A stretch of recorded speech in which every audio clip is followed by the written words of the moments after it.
Welcome to the sentence skills portion of the AccuPlacer test prep. The sentence skills portion of your test will not be timed, so feel free to take as much time as you need while answering those questions. Use your sentence sense. Read the sentences in your mind to hear what sounds correct. Next, you want to have a clear idea of what it means to be a good, strong sentence. What does a sentence need to have in order to be correct? First, you want to look that it's grammatically correct. Make sure that you are choosing whole sentences. No fragments, no run-ons. Next, you want to make sure that your subjects and your verbs agree. He runs, they run. Make sure that the sentences that you choose are balanced and parallel. In other words, each section in a series, for instance, should be written in the same order as far as tense and verb form. Finally, within the grammatically correct, you want to make sure that your pronoun references are correct. I, you, he, she, it. You also want the answers that you choose to match the original meaning of the sentence. If the sentence is in past tense, make sure that the answer that you choose is also in past tense. Point of view and transition words will also help you decide which one the right answer is as far as maintaining the original meaning of the first sentence that you're given. Finally, writing style. It's a great possibility that the AccuPlacer will give you multiple options within the ABCD question form that could be correct. You might have 2 or 3 options that are grammatically correct and match the original meaning. The way for you to decide which one you should choose as the best answer will be because of the writing style. Choose the answer that's the most direct, the most straightforward, uses active voice, and is concise. The rest of this video has 10 questions for you to practice using these skills. After this video, the next question will pop up. Press pause, wait until you're ready to answer the question, and then press play again to listen to the explanation.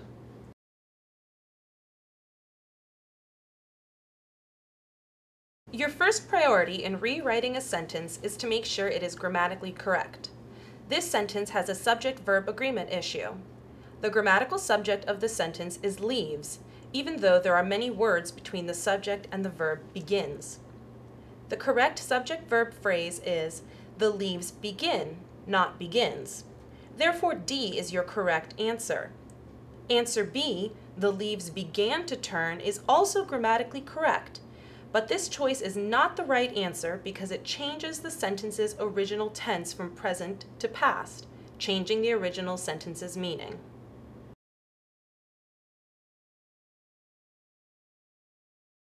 Be sure to read all the way through the answer choices. Once you do, it's easier to hear that answer A is not correct. The word either doesn't belong in the middle of the sentence. Answer B is the correct choice. It's better than C because it's more direct, putting the modifier, depending on the weather, at the end of the sentence. And answer D is a run-on because the second clause, it depends on the weather, is a complete sentence by itself. This sentence, though long, is not a run-on because the colon works to separate the first clause from the second clause, which explains the first. The issue here is to make the items in the list as parallel or as balanced as we can. Check out how the list starts. She loved to... Now the first item is cook amazing soups.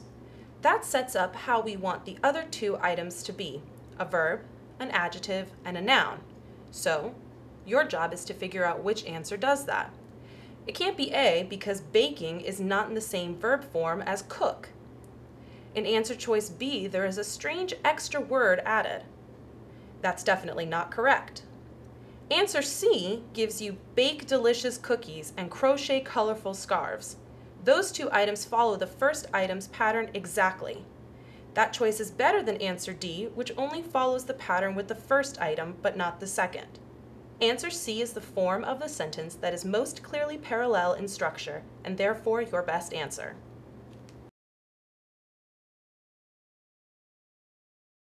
The issue here is to make this sentence better by changing it to active voice.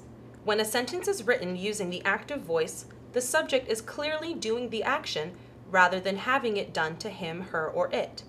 For example, it's easier to understand the sentence, I love you, than the sentence, you are loved by me. So, which of these answers has the subject doing the action?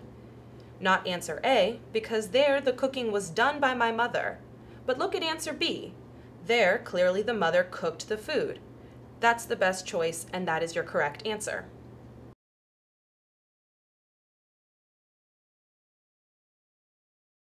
Good sentences are concise. They say what they need to say with as few words as possible. That makes them easier to understand. The original, and answer A, has an extra "and," which actually makes it a bit confusing as to what items in the list caused the school to close. The same with answer B. The comma doesn't help. Answer C is your correct choice. The reasons for school being closed are listed before the result. The dependent clause starting with the word because is now attached to a full sentence unit. The logic is clear. The sentence is easier to understand and more concise. Another form of parallel sentences has to do with phrases like either or, not only, but also, and in this case, neither nor. The verb here, is, must agree with the noun that is positioned closest to it in the sentence, the word players. Since writing the players is wrong, answer A is wrong. Answers B and C try to correct the problem by using the past tense, but that changes the meaning of the original sentence. So the correct answer is D. The players are nervous about the game tomorrow. Sometimes sentences begin with phrases that modify or add information about the subject of the sentence. In order to make sense, these modifying phrases must be located right next to the subject they modify. In this sentence, who was trying to turn around in the tight cage? Yes, it was the cat. So the sentence is fine the way it is because the subject, cat, comes right next to the modifying phrase. Answer D is also clear, but it's a run-on sentence because both the phrase, the cage was tight, and the phrase, the cat had a hard time getting comfortable, are complete by themselves. A comma is not a strong enough mark of punctuation to correct a run-on on its own, so that answer cannot be right. The problem with this sentence is the pronoun him. We don't know who the pronoun refers to. Him could mean Batman, or it could mean Robin. The correct answer will make it clear. No, there is nothing in the original sentence to tell you who the police chief wants, but you must pick the answer that makes it clear. The only choice that tells the reader who the police chief wants is choice D. The police only wanted Robin to testify. In order to be correct, you need to choose the answer that uses a noun, Robin, because the pronoun him in this case was not clear enough. The goal here is to be grammatically correct and keep the original meaning of the sentence, even though the words are different. Take your time and go back to the original sentence as often as you need to. Answer A is incorrect. It changes the original meaning. It is not true that historians believe that pasta originated in China because people associate it with Italian food. Answer C is also incorrect because the words in addition are used to add one detail onto another. That does not show the relationship of the original sentence. Neither does answer D with the word whenever. This understanding of pasta does not occur whenever. The best answer is B. The word however does capture the meaning of the original sentence with its use of the word though. Both words show a contrast.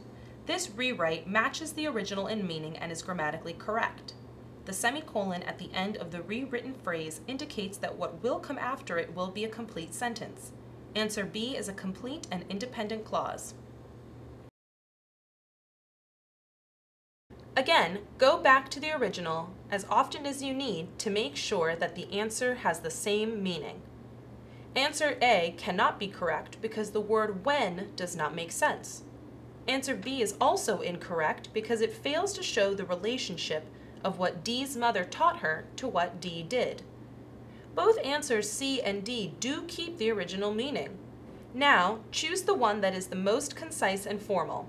The words just like are considered less formal and are two words rather than the simpler and clearer as in answer D. That makes answer D your best answer. Remember, these are only some types of questions that you might see on the AccuPlacer test.